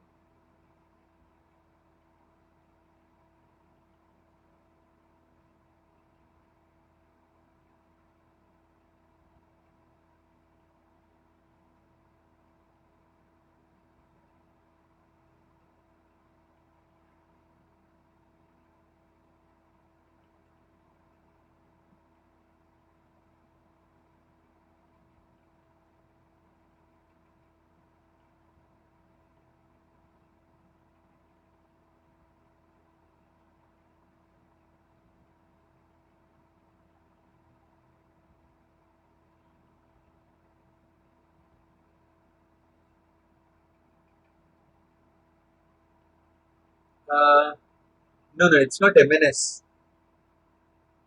It's not MNS, it's MSN.com. I think I had sent it to you as, yeah. See, I had sent it to you properly. Like, so I guess you sent it to a wrong email ID. That's what happened.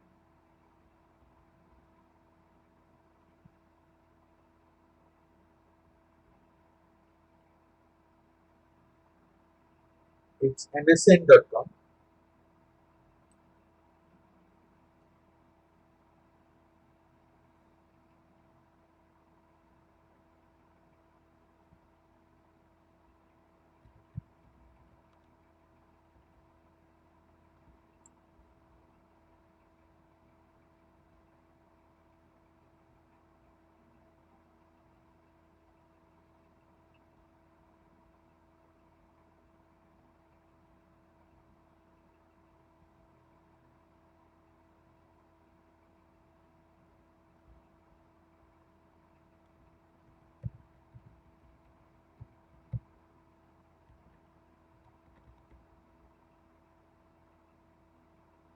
There you go. Now I got the license. So I'll just copy it. Meanwhile, let me connect back into the ESA. It timed out, I think. So I'll just log in again.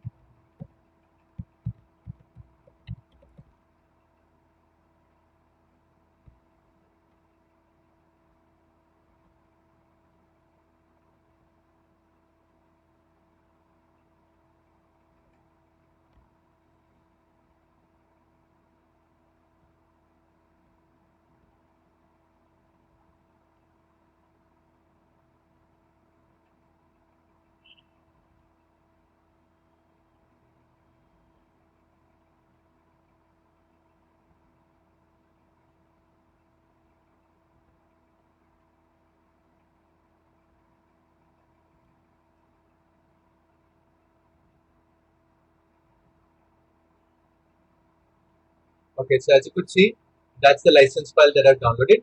You guys can see it, right?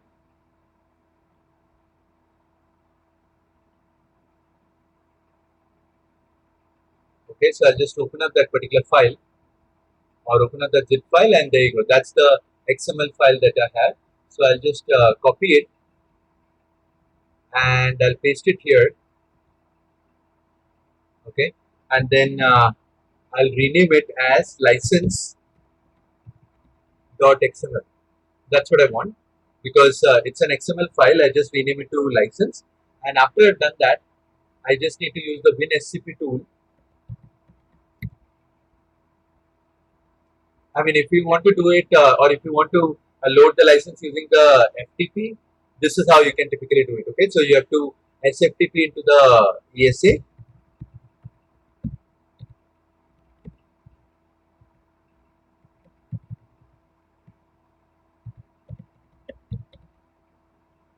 Login.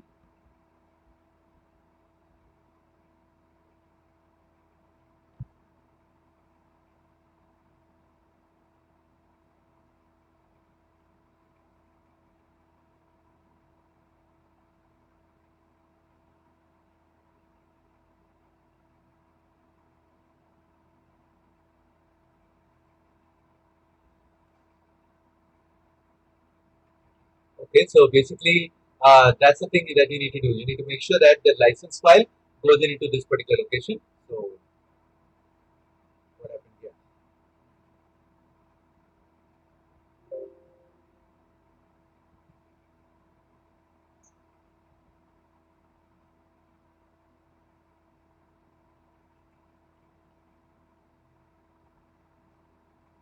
Okay, so let me reconnect, and this time instead of using SFTP, I'll choose SCP. Let's say.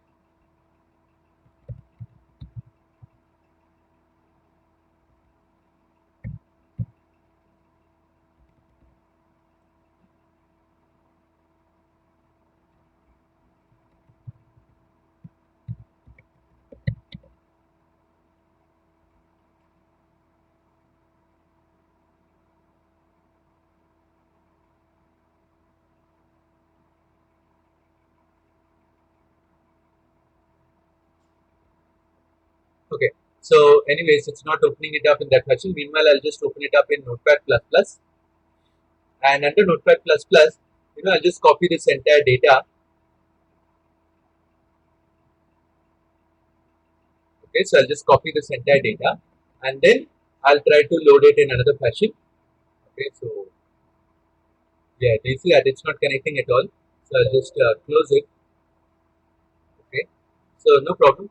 So it's not connecting via WinSCP, but ideally, once you connect via WinSCP, you could do that. Okay.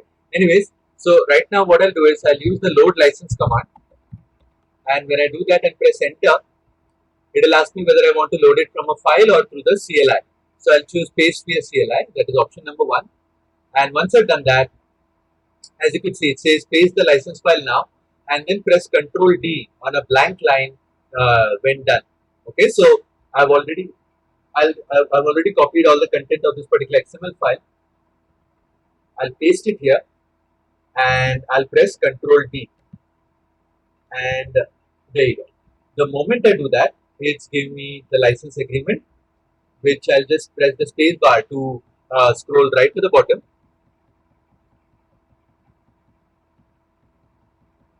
And now in here it's asking me, do you accept the above license agreement? We have not even read it, but ideally you're supposed to. I'll type yes,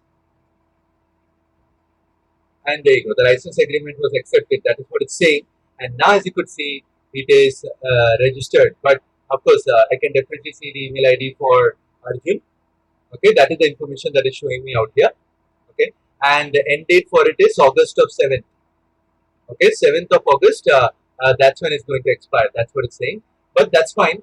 Okay, now I've loaded the license, which means we are ready to now go ahead and start working on the ESA.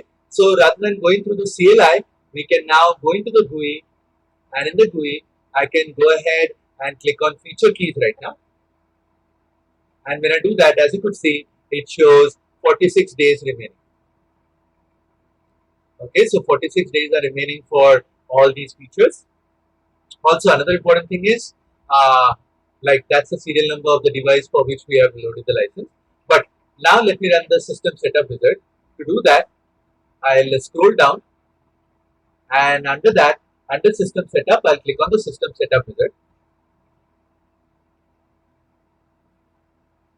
Now, when I click on that, that's the first warning message that it comes, wherein what it's trying to say is, okay, the system setup wizard will completely delete any existing listeners or associated settings, including the host access table. Okay, so we need to click on the reset config to reset everything back to factory default. So let me go ahead and do that. Reset config. I mean, I tried to configure it manually, right? So that's why, since those configs are there, that's why it came up with this particular warning message. I'll go ahead and give it a reset of the config, and then we can go ahead and continue on that.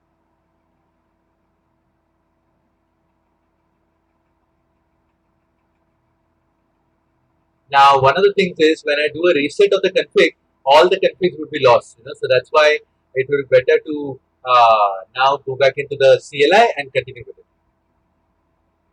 So let me wait for it first of all. Let's see what happens. Yeah, so as you could see, clicking reset config will reset the IP address to the initial factory default of 192.168.42.42. And it will also disconnect my browser's connection. That's what it's trying to say. So I'll just close it. And also, if this SSH will also fail because now this IP address will no longer be valid. So that's why what I'm going to do is I'll get on into the console of the ESA. I'll log in into it. And this time I have to log in with iron port. Let's try with that. If it does not take it, I'll log in with the password that I put. So as you could see, it allowed me to log in using iron port. So it has resetted the complete set of config.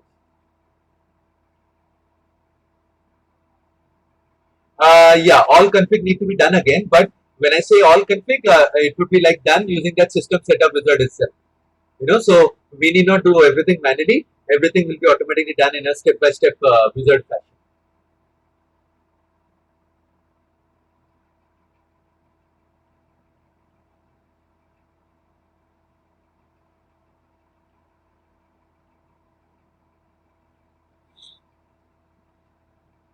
So I'm just waiting for the login to complete. And that may be because the resetting of the config is not complete yet, maybe. That's the reason it did not, it's not showing me the prompt.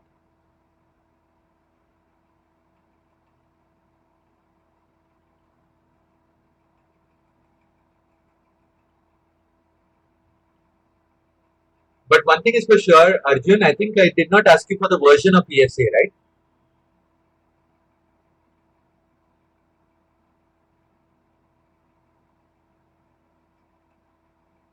Did it ask you for the version of the ESA software, like 12.x or 11.x, anything?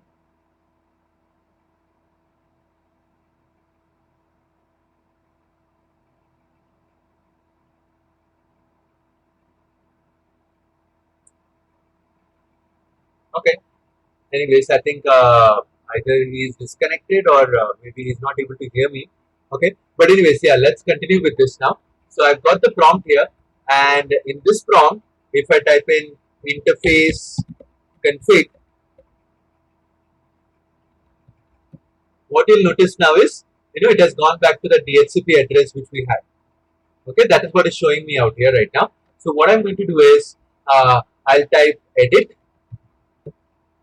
and I'll choose the interface that is 1, and then I'll keep the name as management itself, and I want to configure IPv4 address. The address will be 192.168.28.225. That's what I want to set up, and subnet mask will be 24. That's /24. No IPv6. I'll press enter, and the Ethernet interface will be the management. Hostname will be mgmt.ciscosec.edu. I'll press enter, and it's asking me, do you want to enable SSH? I'll type yes. Port number 22. I can choose FTP if I want to, so I'll choose yes here. That's the port number. No cluster configuration. I want to enable HTTP. I want to enable HTTPS as well. and I want to enable spam quarantine as well. So okay, what I did was I just chose port number 82 for the spam quarantine. That's fine. This I'll keep it as no, no again, and I'll choose yes here. So do you want the management as the default interface for your spam quarantine? I can choose Y and enter. Do you want to enable or do you want to use a custom based URL in your spam quarantine email notification? I'll choose no, and that's done. Okay, so once that is done, I'll press enter and I'll type commit, and now because of that, it'll go ahead and save the changes, and then we'll be able to connect through the browser and go through the system setup wizard. Okay, so I think that's completed. So now let's get on into the browser. http://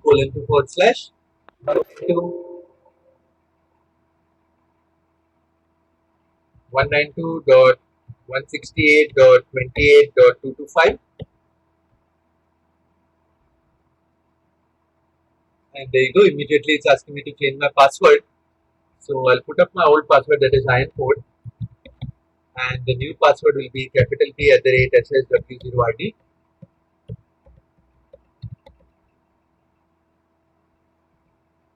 I'll click on submit.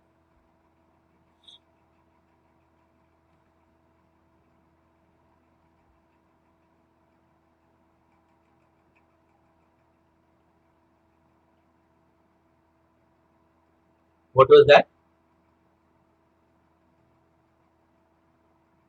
Lalit, I did not understand that message. This was nice.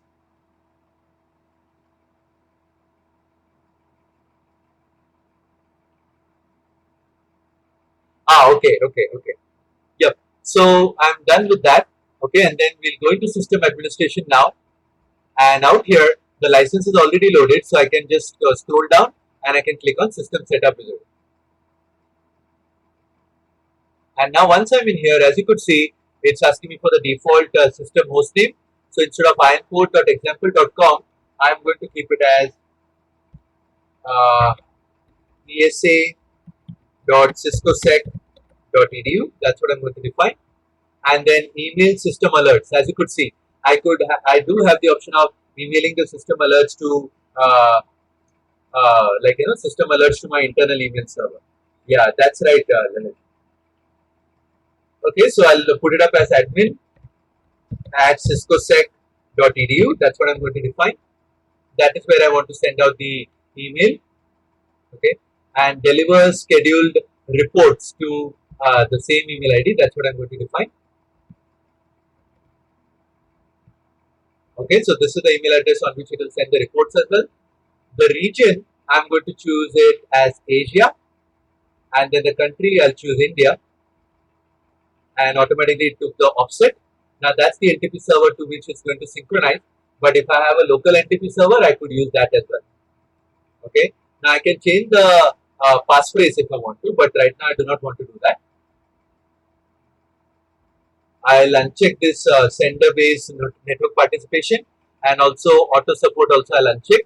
I'll click on next, and it says that there was an error. So yeah, so it's saying we need to set up an administrator passphrase. So let me put that up. That is capital P@SSW0RD. I'll just put that up again. Hopefully it will not give me an error. Let me try that. Let me click on next. It's saying following criteria for passphrase is not met. So not any of the three previous passphrases. That's what it's saying. Okay, so that's why what I'll do is I'll put it up as capital S security @123, capital S security @123. Okay, so that's what I'll define. And now it went ahead, and now I'll put up the gateway, that is 172.16.10.1. That's the IP address of my ESA. I do not have an IPv6 gateway, so I do not want that. I'll use the specified DNS server. And when I say I'll use the specified DNS server, the DNS server address will be my internal DNS server address, that is 192.168.10.25. And then I'll scroll down. Now, as you could see, my management interface is already configured. And this is where I can even use my management interface to accept incoming mail or relay outgoing mail. I do not want to do that. Instead, what I want to do is I'll enable data 1 interface. And when I enable data 1 interface, it's asking me for the IP address and the net mask. That is going to be 172.16.10.225 and then slash 24, that's the net mask.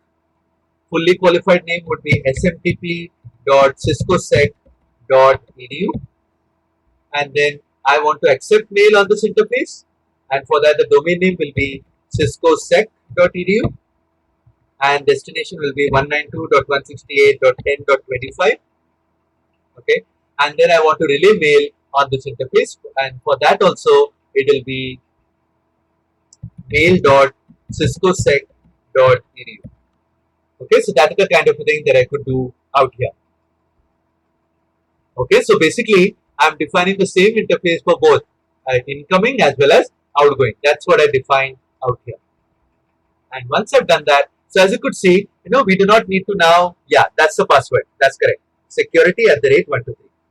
So as you could see now, within this single interface itself, I've configured the management as well as data 1.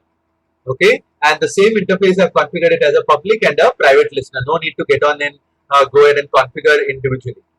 So once I've done that, I'll click on next, and now it's giving me the options of the security options like sender based reputation filtering. I want to enable that. Anti-spam scanning, it will be based on iron port anti-spam, and it will enable the iron port spam quarantine as well. For antivirus, I'll be using Sophos. Advanced malware protection is also available because of our license that we loaded, and outbreak filters are also available. So I'll click on next. So that's a summary of all the configuration that I've done. Okay, and now let me go ahead and click on install this configuration. I'll click on install.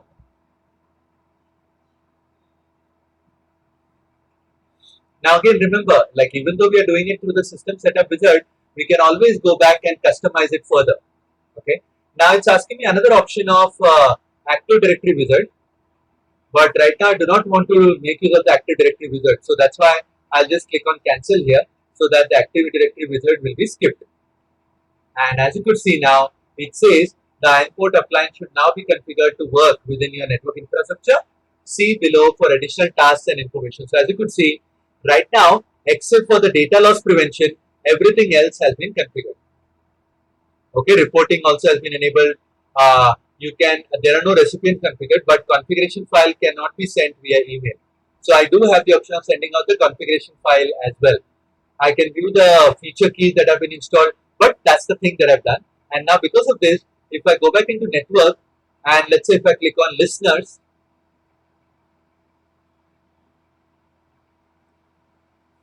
as you could see, it's just gone ahead and created the incoming mail. Incoming mail meaning it has just gone ahead and created the public listener like the way I did it manually. And this is where we have the hat and the rat. So let's say I click on the hat. So let's say I'll just open up the hat in a new tab.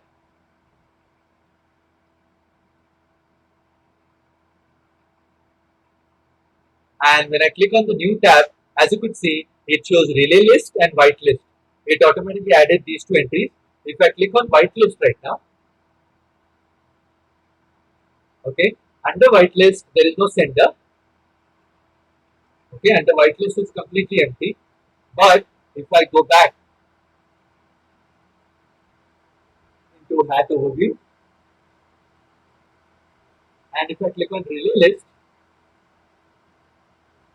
as you could see, for mail.ciscosec.edu, okay, that has been added as a sender out here.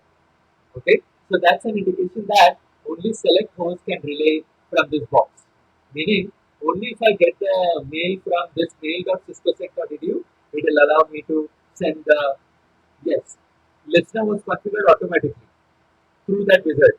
In the wizard, when I selected those two checkbox, send mail or relay mail through this interface, accept mail through this interface, it automatically enabled all those choices. Okay, so that is done.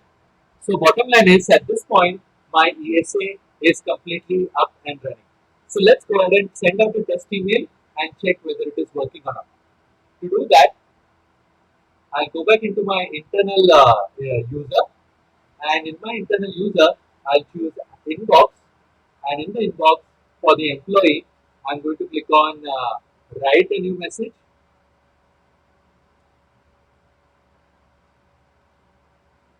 and I'll try to send it to both employee as well as admin at externaldomain.com. So admin at extdomain.com, as well as I'll send it to employee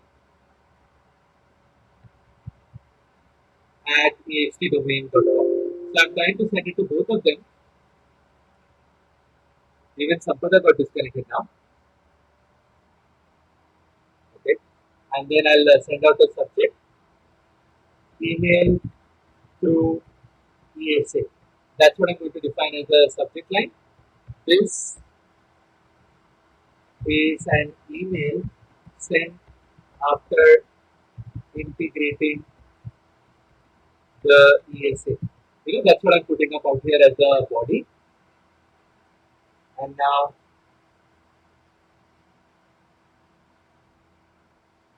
what is the indication?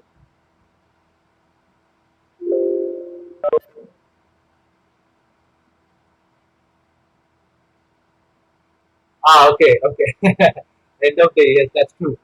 Okay, so let me just quickly finish up this topic here, and then we'll stop it for today. Okay. So yeah, right now, let me go ahead and send the email, and let's check. Okay, Arjun has not connected for a long period of time, right?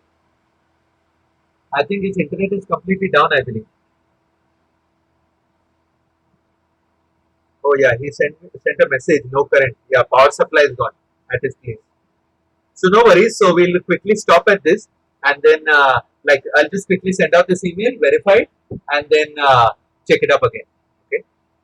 Yeah. So I'll just send out this email. I'll click on the send button. So as you could see, my email has been sent. Okay. And now it will go to my mail server, and from my mail server, it's supposed to send out to the ESA. So if I go into status, and right now if I click on delivery queue and refresh it, as you could see, there are no messages in the queue, which means it might have definitely left my email server here. So which means if I go back into my external client, and if I try to check my email, okay, and if I refresh it, let's say, it will take a little while. It will not be quick enough to reach out here, but it will definitely take a little while. So get all new messages. That's what I'm trying to do.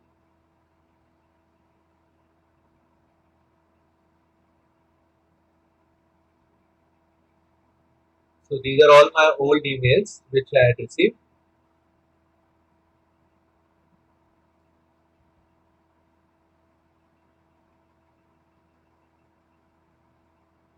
But I do not see the new email which was sent just recently.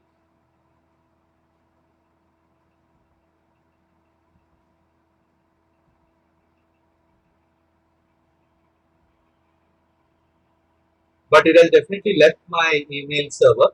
So that's an indication that, okay, fine. I mean, it has left my email server. Now it's going through the processing of the, ESA. That's what it's doing right now. So if I refresh it again, see the email is definitely not here. Okay. And if I look back into my client, I have not got a reply message also. I don't see a reply message here. So I'll get a reply soon enough. But meanwhile, if I go back into my ESA, okay, on my ESA, if I go into, okay, Sampada also got disconnected. So if I go into monitor and let's say uh, my dashboard, I'll quickly go into the dashboard and let's see whether that email is listed as one of the emails being sent out.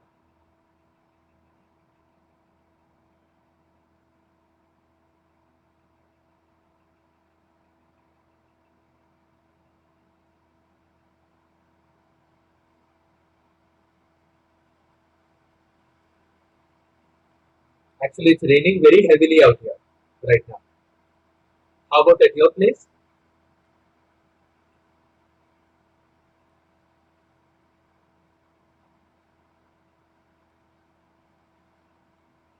Okay, okay. Here it's like raining very heavily right now. Yeah, so it's loading up the interface. So let's wait for that.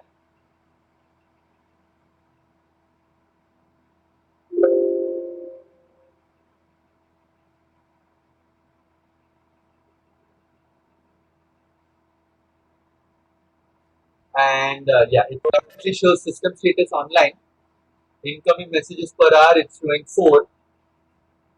But I'll just like under outgoing mail summary, that's where I need to see that the email went out because it was an outgoing email that I sent out.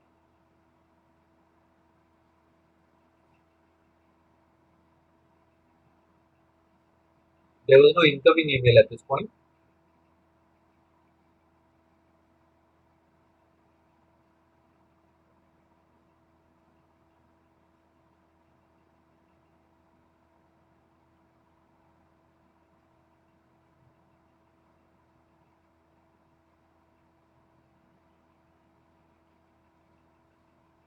Okay, now while it is loading, let me go ahead and right click on the system status and accordingly we should be able to see it. But let me wait for it. Yeah, but meanwhile, there is that under outgoing mail summary, clean messages, it shows 2 of them. So which means there were 2 email messages that were delivered. One for admin at extdomain.com and the other one was for employee at extdomain.com. There were 2 recipients and that's the reason it shows 2 mails and that is a graph indicating that the email went out properly. So which means if I look back on the external machine, we should definitely see the appropriate email received. Okay, so let me click on admin and as you could see, I see that email through ESA. We definitely see that message. Same way if I go into employee, there also I do see that email saying email through ESA. So bottom line is at this point we are successfully able to send out the email through the ESA. Okay. Now let's check whether the auto reply which we have configured is coming back. Let's see whether the auto reply is coming back and it's passing through the ESA. Let's check on that. So for that, I'll go back into the internal machine, and right now still I do not see any kind of messages here. Okay, that's for a new message. I just close it. Yep. So I do not see any new message that has come up here, but ideally I'm supposed to get an auto reply. Okay, and meanwhile, if I go back into the ESA dashboard right now, so this much seems good, but for the incoming mail graph, I don't see anything there. So let me go back into incoming mail and let's check what's happening there.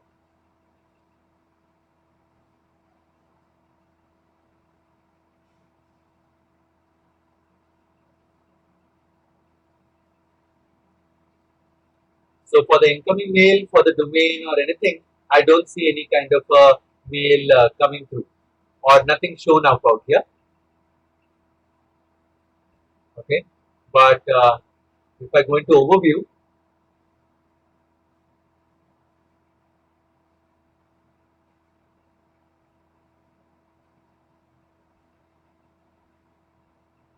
because even while going through the incoming, I should see the appropriate incoming mail or reply message, and it should go through the appropriate scan, and then only it will reach the internal machine.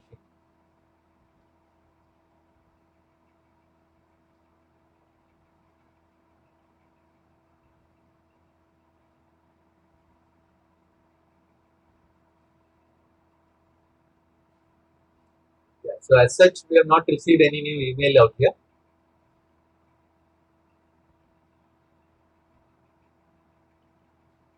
So only outgoing mail is what is shown. Incoming mails, nothing has been shown at this particular point in time. Okay, but I think that's about it for today. I think we'll stop at this for today, and then we'll work out on the incoming mail next time when we start working on that. Okay, but right now we are definitely able to send out an email outbound, and we are able to definitely see that the email was checked and it was treated as a clean email. That is what is happening right now. Okay. So at this point, do you guys have any questions, or we'll break it off for today then?